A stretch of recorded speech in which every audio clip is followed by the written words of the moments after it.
A Trindade, doutrina bíblica ou invenção humana? Vem comigo a partir de agora pela Bíblia.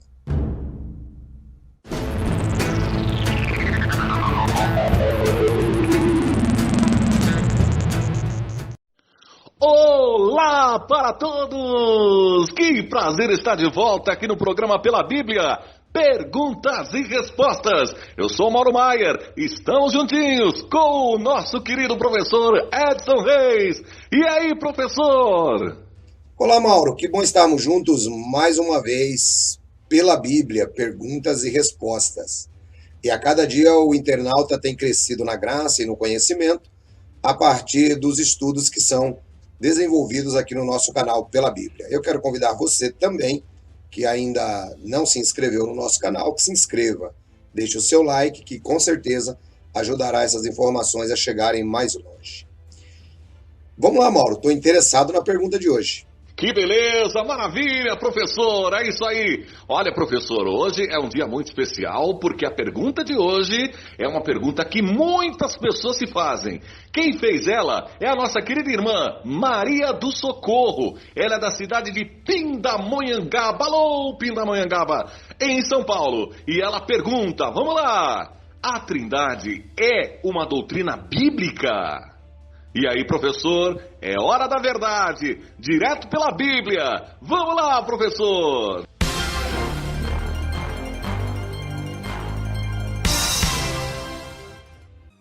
Uma pergunta realmente bastante interessante. Tem causado grande confusão, até porque existem grupos religiosos que não acreditam na questão trinitária, alguns outros grupos entendem de modo diferente, e é importante que nós venhamos a esclarecer esse assunto. Vamos trabalhar, então, esse posicionamento bíblico, porque a internauta pergunta, será que é bíblica a doutrina da Trindade? Poderíamos iniciar dizendo que sim. O texto de Deuteronômio 6,4, muitas vezes ele é mal compreendido pelas pessoas que não entendem a questão da doutrina da Trindade. Então eu vou ler aqui. Ouça, ó Israel, o Senhor nosso Deus é o único Senhor. Perceba que o fato de dizer que o Senhor nosso Deus é o único Senhor, algumas pessoas dizem, olha, tá vendo aqui? A Bíblia não diz que Deus seja uma trindade. Pegam outros textos isolados nas Escrituras e tentam desenvolver o raciocínio, como, por exemplo, quando Jesus Cristo diz acerca daquele dia e hora, ninguém sabe, nem os anjos no céu, nem o Filho, mas unicamente o Pai. Muito bem. Vamos entender o que esses textos querem dizer e vamos compreender à luz também do Antigo Testamento essa questão. Em primeiro lugar, a palavra Trindade ela não aparece na Bíblia. Esse é o argumento que alguns utilizam para rejeitar esse posicionamento bíblico. Mas nós podemos dizer que várias coisas não estão na Bíblia e nem por isso são desqualificadas. Por exemplo, nós não temos o nome do planeta Marte na Bíblia. Nós não temos o nome do planeta Júpiter na Bíblia. Então é necessário que nós tenhamos a mente aberta para entender questionamentos que são desenvolvidos através da história. Nós não temos na Bíblia a palavra corpo governante, né? Então é importante que a gente comece por essa visão. Então esse primeiro argumento ele está completamente descartado. Bom, vamos falar então agora sobre a visão bíblica da triunidade de Deus. Em primeiro lugar, nós começamos enxergando já no Gênesis. O Gênesis, durante a criação do homem, Deus, ele diz, Gênesis capítulo 1, versículo 26, está escrito, então disse Deus, façamos o homem à nossa imagem conforme a nossa semelhança. Domine ele sobre os peixes do mar, sobre as aves do céu, sobre os animais grandes de toda a terra e sobre todos os pequenos animais que se movem rente ao chão. Perceba que a palavra utilizada aqui, façamos o homem. Deus estava falando com alguém. Com quem Deus falava? Com os anjos? Não. Os anjos não participaram na criação. Então, com quem Deus falava? Façamos. Alguém vai dizer assim, olha, ele falava com Jesus, não é? Sim, ele falava com Jesus. O grande problema é ter o conceito de que Deus ele é uma pessoa, assim como eu ou você. Quando a Bíblia se refere à palavra Deus aqui, ela está se referindo à unidade composta. É Deus falando entre si. Quando Deus diz façamos, aqui está incluso o Pai, o Filho e o Espírito Santo. O mesmo acontece na confusão das línguas, lá no livro de Gênesis, no capítulo 11. Desçamos e confundamos. Perceba, só que a Bíblia diz que Deus é quem confundiu a língua. Em momento algum nesses textos, faz-se referência a qualquer outra pessoa que não seja Deus, no façamos ou no desçamos. De modo que fica muito tranquilo para a gente compreender aqui que Deus falava dentro da própria divindade. Talvez você diga, para mim ainda não ficou claro. Pode ficar despreocupado. Esses textos, eles não têm como objetivo provar doutrina nenhuma, inclusive da Trindade. Mas é apenas uma referência para que você conheça o texto. O fato de Deus ser único, conforme destaca Deuteronômio capítulo 6, versículo 4, é a mais pura verdade. Porque como devemos entender Deus? E isso a gente vai continuar provando biblicamente. Isso é muito tranquilo para entender quando nós pensamos, por exemplo, falando em termos humanos, num cacho de uvas. Nós usamos o singular, um cacho. Mas esse cacho tem várias uvas. De modo que uma unidade composta. Imagine, por exemplo, uma família, não é? A família Silva. A família Silva, ela não é composta de uma pessoa. É composto do esposo Silva, da esposa Silva e de filho ou filhos Silvas. Todos eles. De modo que fica muito tranquilo quando um convite de casamento ele é enviado à família Silva. Não significa que é apenas o marido, mas é toda a família. É um conceito de unidade composta. Se você pegar um dicionário, você também vai perceber, e conforme é admitido por alguns grupos sectários, que a palavra Deus, ela significa também poder. Tanto é que existem grupos que dizem assim, Roberto Carlos é um Deus, o Deus da música. Pelé é um Deus, o Deus do futebol. De modo que a palavra Deus, ela não pode se restringir a uma pessoa física, assim como nós. A palavra Deus, ela tem um significado muito mais amplo. Tanto é que, de origem desconhecida, era utilizada lá na antiga Mesopotâmia simplesmente a palavra El. O nosso grande erro é pensar em Deus assim como a mitologia propôs Zeus. Não é? Zeus, segundo a mitologia, é sim um senhor de barba branca, o deus dos raios, o deus dos trovões, e ele é quem comanda todo o universo a partir de um local onde ele está sentado. Então, nossa concepção, que embora seja uma concepção judaico-cristã, ela é influenciada pela filosofia grega. E nós temos essa visão de Deus. A Bíblia apresenta completamente diferente. Deus é uma composição. Essa palavra serve para ilustrar. Por exemplo, quando nós pegamos o tetragrama hebraico com as letras que são a composição do nome de Deus, Iod, Re, Valf, Re, cuja pronúncia temos dúvida, né? Se Yahweh, Yahu, Javé, Jeová, o que é que a gente percebe? A gente percebe que essa composição ela indica para nós eternidade. Portanto, não se aplica a uma pessoa exclusivamente. As três pessoas estão inclusas no tetragrama: o Pai, o Filho e o Espírito Santo. Talvez você diga, mas isso ainda não está claro para mim. Existe uma parte na teologia que é necessário que a pessoa entenda, que se chama plano de salvação. É por isso que o Pai, ele aparece tanto no Antigo Testamento e o Filho não aparece. E eu já vou explicar para você brevemente para que você possa compreender. O plano de salvação é o momento em que Deus fala também consigo mesmo, com as três pessoas, para a salvação do homem. Imagine que você pudesse chegar ao céu antes do homem pecar. Então você não veria a nomenclatura Pai, Filho e Espírito Santo. Você veria que existiam ali três pessoas compondo um único poder no universo. Se você falasse assim, quem é o Pai? Não, isso não existia. Ali havia Deus. 3 pessoas compondo um único Deus. Alguns dizem, mas isso é um mistério. Eu, sinceramente, desde que passei a estudar a Bíblia nesse aspecto, não vejo mistério e tão pouco dificuldade para entender a partir dos exemplos que eu estou passando para você.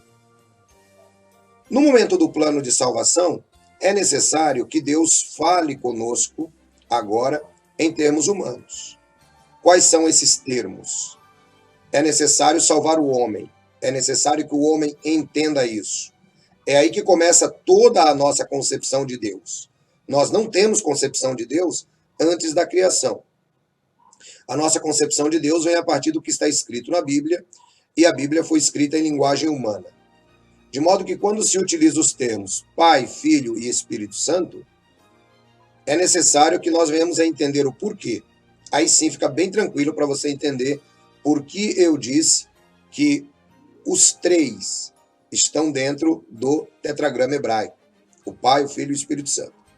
Funciona assim. Isso é muito simples para você entender.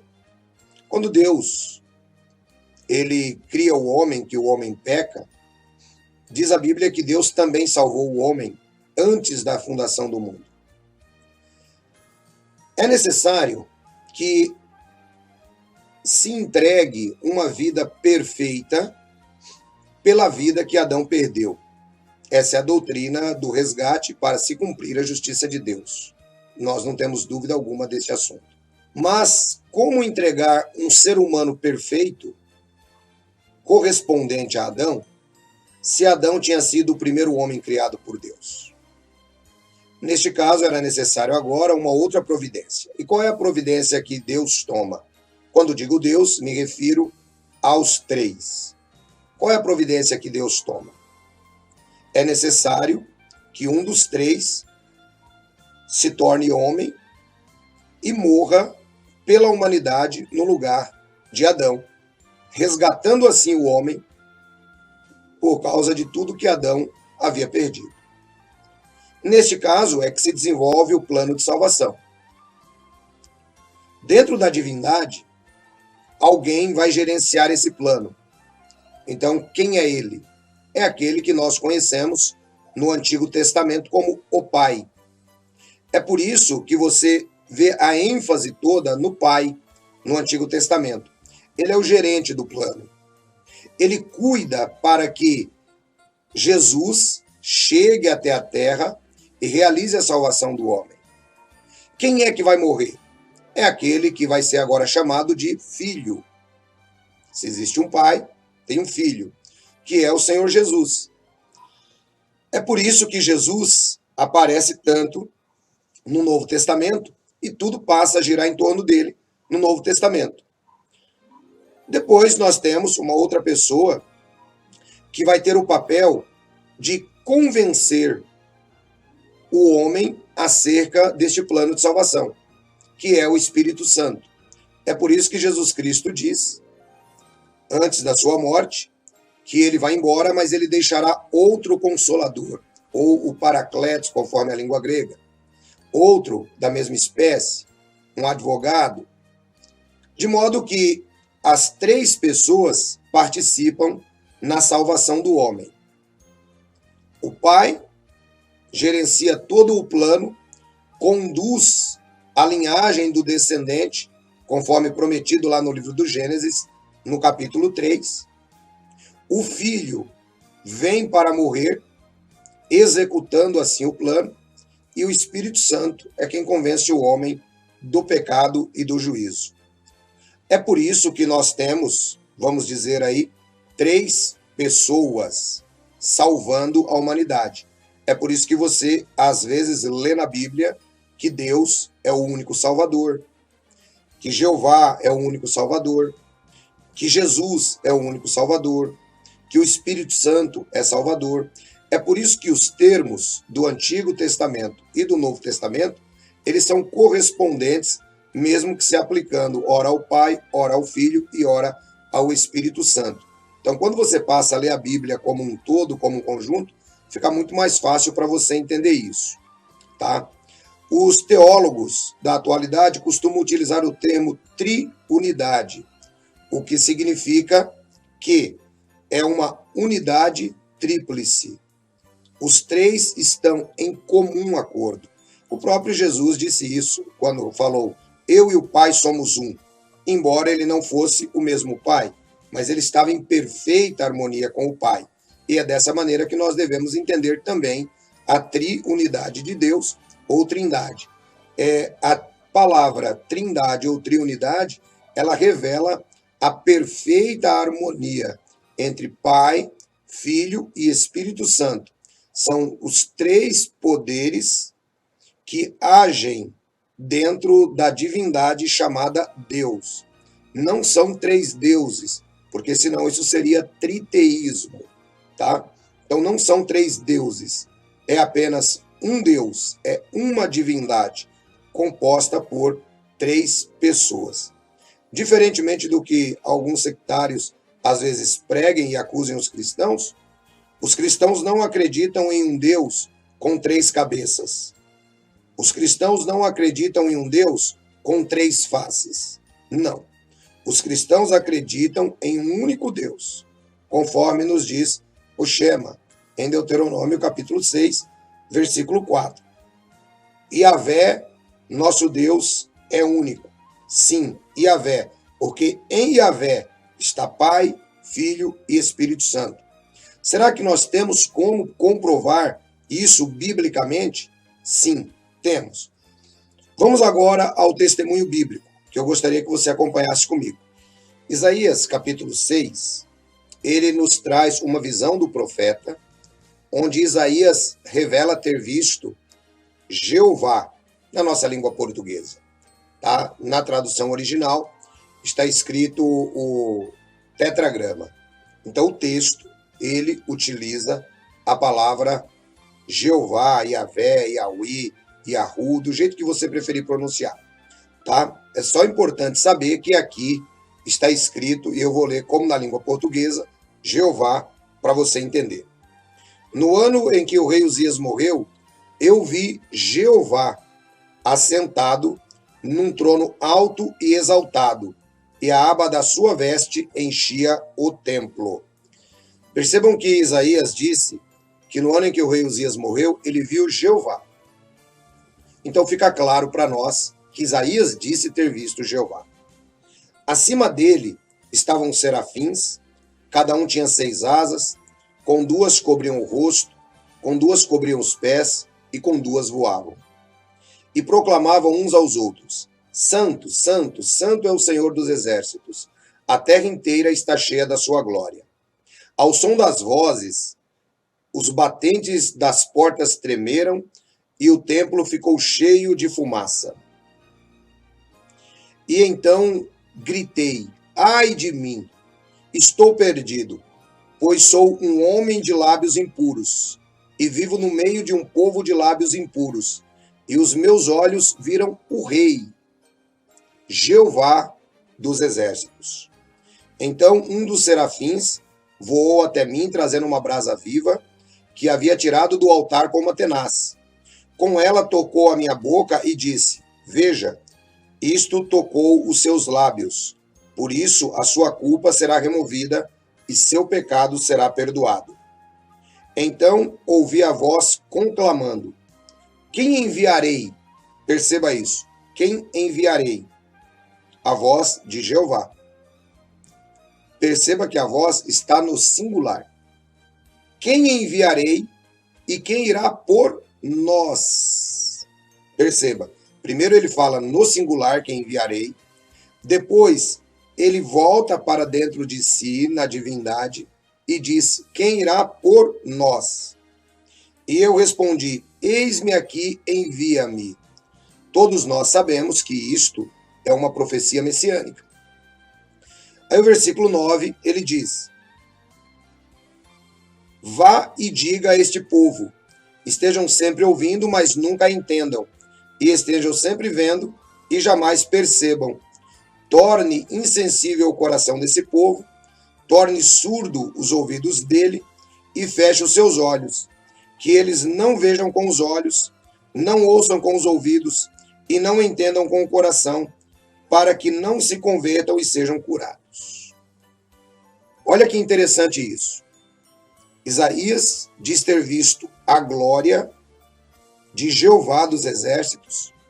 Aparece uma fala de Deus, a quem enviarei e que irá por nós, pela própria triunidade. E agora nós vamos ver o texto correspondente no Evangelho de João, no capítulo 12.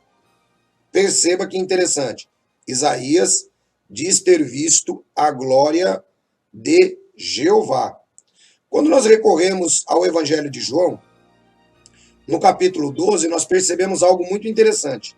Essa passagem é citada pelo apóstolo João. E para nossa surpresa, veja só o que João diz. João, capítulo 12, a partir do versículo 35, está escrito: Disse-lhe então Jesus: Por mais um pouco de tempo a luz estará entre vocês. Andem enquanto vocês têm luz, para que as trevas não os surpreendam. Pois aquele que anda nas trevas não sabe para onde está indo. Creiam na luz, e enquanto vocês a têm, para que se tornem filhos da luz. Terminando de falar, Jesus saiu e ocultou-se deles. Mesmo depois que Jesus fez todos aqueles sinais miraculosos, não creram nele. O texto refere-se a Jesus. Jesus fazendo sinais, maravilhas, e as pessoas não creram nele. Veja que o texto ele é muito claro. Não creram nele. E o texto continua, versículo 38. Isto aconteceu para se cumprir. Lembra que eu disse que era uma profecia messiânica? A palavra do profeta Isaías que disse: Senhor, quem creu na nossa mensagem? E a quem foi revelado o braço do Senhor? Por esta razão, eles não podem crer. Porque, como disse Isaías noutro lugar, cegou seus olhos, endureceu seus corações, para que não vejam com os olhos, nem entendam com o coração, nem se convertam e eu os cure. Isaías disse isso porque viu a glória de Jesus e falou sobre ele. Ainda muitos líderes dos judeus creram nele, mas por causa dos fariseus não confessavam a sua fé, com medo de serem expulsos da sinagoga. Olha que interessante, Isaías diz ter visto a glória de Jeová. O apóstolo João traz a revelação do texto de Isaías, e ele diz que Isaías falou isso quando viu a glória de Jesus. Mas quando nós recorremos a Isaías 42, 8 e Isaías 43, 11, você vai perceber que Jeová diz que a glória dele, ele não divide com ninguém. Se ele não divide a glória dele com ninguém, como que ele poderia dividir a glória dele com o primeiro anjo criado, segundo o que dizem alguns, que é o próprio Jesus? Claro que não. Jeová não divide a glória dele porque ele é único, o Pai, o Filho e o Espírito Santo, a triunidade de Deus, a unidade composta, a harmonia chamada Deus, não divide a glória dele com ninguém. Essa glória pertence ao Pai, ao Filho e ao Espírito Santo. É por isso que João nos revela que Isaías viu a glória de Jesus. Talvez você diga, e onde está a questão do Espírito Santo? Onde está o Espírito Santo nessa passagem? Vamos dar uma olhada agora no livro de Atos dos Apóstolos. Eu gostaria que você acompanhasse comigo e veremos a correspondência também desse mesmo texto. Atos dos Apóstolos, capítulo 28, versículo 25. Está escrito: discordaram entre si mesmos e começaram a ir embora, depois de Paulo ter feito esta declaração final. Bem que o Espírito Santo falou aos seus antepassados por meio do profeta Isaías: vá a este povo e diga, ainda que estejam sempre ouvindo, vocês nunca entenderão. Ainda que estejam sempre vendo, jamais perceberão. Perceba que o apóstolo Paulo diz aqui que quem disse essas palavras foi o Espírito Santo. Quando você recorre a Isaías 6:8, você vai ver que é Jeová quem está dizendo. Quando você recorre a João 12, diz que a glória que foi vista foi a glória de Jesus. De modo que, biblicamente, nós temos 3 textos que revelam claramente para nós a harmonia entre as 3 pessoas, a unidade entre as 3 pessoas. O que um fala é como se o outro estivesse falando. O que um faz é como se o outro estivesse fazendo. É por isso que você vai pegar, por exemplo, textos na Bíblia onde o pai aparece ressuscitando o filho. O filho diz que ele próprio se ressuscita. E a Bíblia diz que Jesus foi vivificado pelo Espírito. Dessa maneira fica muito fácil de você entender que a triunidade de Deus é quem ressuscitou o Filho. Muito bem, nós podemos prosseguir ainda. 1 Coríntios capítulo 15, versículo 27 e 28, é um texto que alguns dizem, olha, está vendo aqui? Faz uma ampla diferença entre o pai e o filho. Vamos dar uma olhada nesse texto, porque é um texto que normalmente ele surge como algum tipo de dificuldade quando a pessoa não compreende o texto corretamente. 1 Coríntios 15, 27 e 28, o apóstolo Paulo nos diz assim, porque ele tudo sujeitou debaixo dos seus pés. Ora, quando se diz que tudo lhe foi sujeito, fica claro que isto não inclui o próprio Deus. Olhando Deus agora de modo mais fácil, que você já entendeu, Pai, Filho e Espírito Santo. Que tudo submeteu a Cristo. Quando, porém, tudo lhe estiver sujeito, então o próprio Filho se sujeitará àquele que todas as coisas lhe sujeitou, a fim de que Deus seja tudo em todos. Ou seja, a triunidade volta àquele mesmo momento, lá no passado, porque o plano de salvação já está realizado. Então, a triunidade não está abaixo de Cristo. E Cristo, quando ele termina de cumprir o plano de salvação, então ele próprio retorna à sua posição dentro, vamos dizer, humanamente falando, da triunidade, sujeitando-se também a ela, como sendo Deus. Ok? É importante entender esses termos humanos para que você não faça confusão. Marcos 13:32. Acerca daquele dia e hora ninguém sabe, nem os anjos dos céus, nem o Filho, mas unicamente o Pai. Por que o Filho não sabia? O Filho não sabia porque ele estava em forma de homem. A Bíblia nos diz, no livro de Hebreus, no capítulo 1 e também no capítulo 2, que Jesus Cristo, nessa ocasião, ele estava um pouco menor do que os anjos. Eu recomendo a leitura de Hebreus, capítulo 1 e capítulo 2, onde ali o apóstolo Paulo, ele fala sobre a supremacia de Cristo.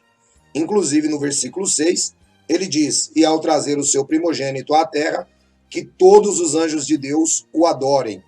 Se nós pegarmos o conceito bíblico, o único que merece adoração, ou que pode ter adoração, é Deus. Outra pessoa não pode ter adoração. Portanto, quando diz todos os anjos de Deus o adorem, significa que Cristo faz parte da divindade. Nós temos ainda outros textos muito interessantes. Filipenses, no capítulo 2, a partir do versículo 5, ele diz, seja a atitude de vocês a mesma de Cristo Jesus, que embora sendo Deus, não considerou que ser igual a Deus era algo que devia apegar-se. Aí você fala assim, puxa vida, agora eu não entendi. Ele era Deus, mas não considerou que ser igual a Deus era algo que ele deveria apegar-se.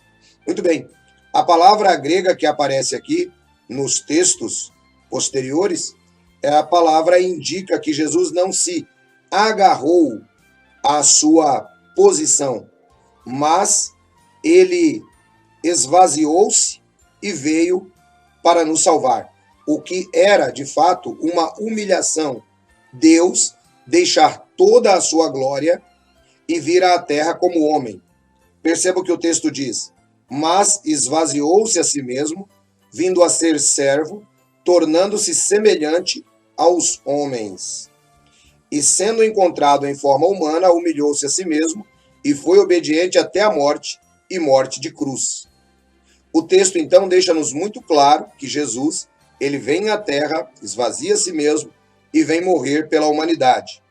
É por isso que havia momentos na vida de Cristo que ele colocava sempre o Pai acima de tudo, porque ele estava na forma humana.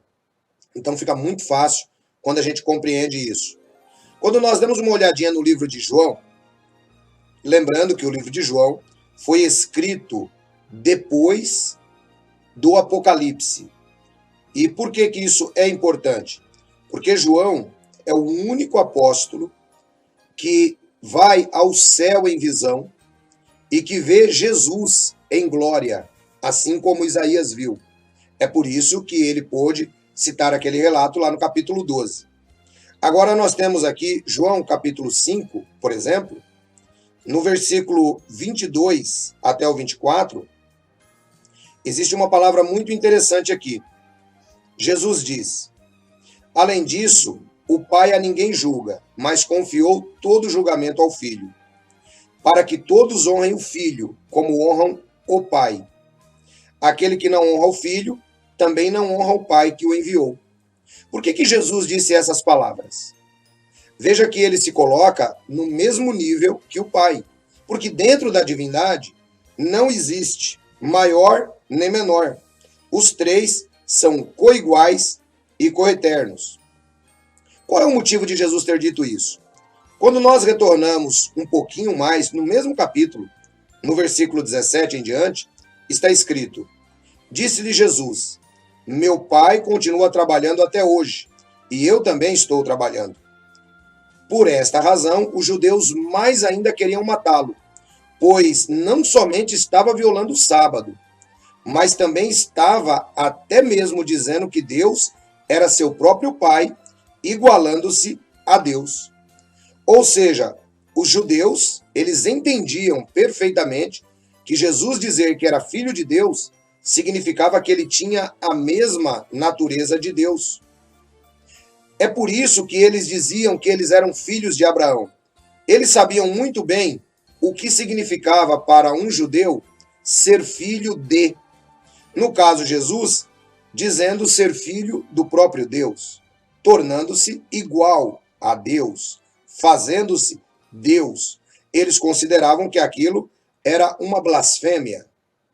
Depois nós pegamos o Evangelho de João, no capítulo 8, nós vamos perceber ali que no debate de Jesus com os judeus, ele diz assim: Abraão, pai de vocês. Perceba, Jesus fala com eles a mesma língua. Abraão, pai de vocês, regozijou-se porque veria o meu dia. Ele o viu e alegrou-se. Disseram-lhe os judeus: você ainda não tem 50 anos e viu Abraão? Respondeu Jesus: eu lhes afirmo que antes de Abraão nascer, eu sou. Então, eles apanharam pedras para apedrejá-lo, mas Jesus escondeu-se e saiu do templo. Olha que interessante. O que é que Jesus falou demais aqui? Por que eles pegaram pedras para atirar em Jesus? Porque Jesus usou a expressão eu sou. Eles entendiam muito bem que eu sou era a correspondência da expressão que aparece no Velho Testamento para Jeová, onde, inclusive, traz a raiz do nome de Deus, o tetragrama hebraico com as 4 letras Yod, He, Vav, He, que dá a ideia de eternidade. Quando Jesus disse eu sou, Jesus estava exatamente se referindo que ele era o tetragrama. E é por isso que os judeus pegam pedras para atirar em Jesus. A palavra grega traduzida aqui é eguemi, que é a mesma palavra hebraica, conforme traduzido na Septuaginta e também traduzido posteriormente. Existe uma versão da Bíblia, que não pode nem ser considerada Bíblia, chamada Tradução do Novo Mundo, que ela verte essa expressão como antes de Abraão vir à existência, eu tenho sido, ou eu já existia. Não, essa não é a ideia. A ideia é dizer que Jesus é Deus. É isso que João quis mostrar para a gente aqui. Senão não haveria motivo nenhum para que eles pegassem pedras para atirar em Jesus. Vamos lá, depois nós temos João capítulo 10, versículo 30, quando Jesus diz: eu e o Pai somos um. Novamente os judeus pegaram pedras para apedrejá-lo. E aí Jesus faz um testemunho interessante. Mas Jesus lhes disse: eu lhes mostrei muitas boas obras da parte do Pai. Por qual delas vocês querem me apedrejar? Responderam os judeus: não vamos apedrejá-lo por nenhuma boa obra, mas pela blasfêmia, que você é simples homem e se apresenta como Deus. Olha que interessante. Então a Bíblia, ela tem um testemunho muito claro de que Jesus é Deus e de que Jesus, ele faz parte da divindade. Quando nós pegamos o Evangelho de João, capítulo 1, versículo 1, o que é que nós lemos ali? No princípio era o Verbo estava com Deus e o Verbo era Deus. Não era um Deus, era Deus. Então a Escritura é muito clara ao mostrar a divindade de Cristo e, ao mesmo tempo, mostrar que Jesus faz parte da divindade. Agora eu quero aproveitar e trazer para você um conceito histórico, porque alguns dizem: olha, a doutrina da Trindade ela foi desenvolvida lá no Concílio de Nicéia. Será que isso é verdade? Eu quero trazer esse ponto para você agora, para que nós possamos finalizar este assunto. Não foi no Concílio de Nicéia. Aliás, existe um grande erro quando se trata de concílios. Dizem que o Concílio de Nicéia foi onde definiu-se os 4 evangelhos que participariam da Bíblia. Diz que no Concílio de Nicéia definiu-se a Trindade. Isso realmente são falas de quem não conhece a história. O Concílio de Nicéia, simplesmente, ele tem o objetivo de resolver praticamente um racha no Império, que é gerado por conta das pessoas que acreditavam em Jesus ser Deus e aqueles que não acreditavam, tendo como protagonistas nessa história Ário, não é?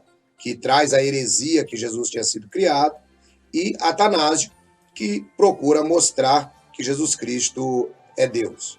Então, essa é a ideia do Concílio de Nicéia. É muito interessante notar que os 27 livros do Novo Testamento foram ratificados no Concílio de Catargo, no ano 397. Esse concílio era um concílio católico e utilizou os 27 livros como sendo os livros inspirados e desenvolvidos durante todo esse tempo da história da Igreja. Lembrando que a sugestão desses 27 livros vem de Atanásio, o mesmo que é criticado pela doutrina da Trindade. A doutrina da Trindade ela é ratificada como dogma no ano 380, onde Atanásio também estava presente, no Concílio de Constantinopla, que é convocado pelo Papa Damásio I. De modo que uma coisa fica muito interessante.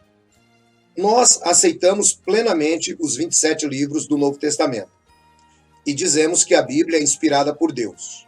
Mas o mesmo homem que sugeriu os 27 livros do Novo Testamento, que fez com que esses livros passassem pelo teste de canonicidade, e podemos ter certeza que com a orientação do Espírito Santo de Deus, foi Atanásio. O mesmo Atanásio é quem defende a doutrina da triunidade de Deus, indicando que Jesus é Deus. Como poderia o Espírito Santo aprovar que Atanásio ele conduzisse a visão para os livros canônicos e, ao mesmo tempo, errasse dentro do mesmo conceito acerca da divindade de Jesus? De modo que eu creio que ficou claro para você, tanto biblicamente quanto historicamente, que Jesus Cristo é Deus. Jesus Cristo faz parte da divindade. E que a doutrina da Trindade, embora não apareça a palavra Trindade na Bíblia, a doutrina é bíblica. E que a doutrina da Trindade, ela não é tão difícil de se entender. Quando você pensa que a palavra Trindade, ou triunidade de Deus, significa a harmonia. É uma palavra que foi dada, tá, por Tertuliano, lá no 2º século, início do 3º século.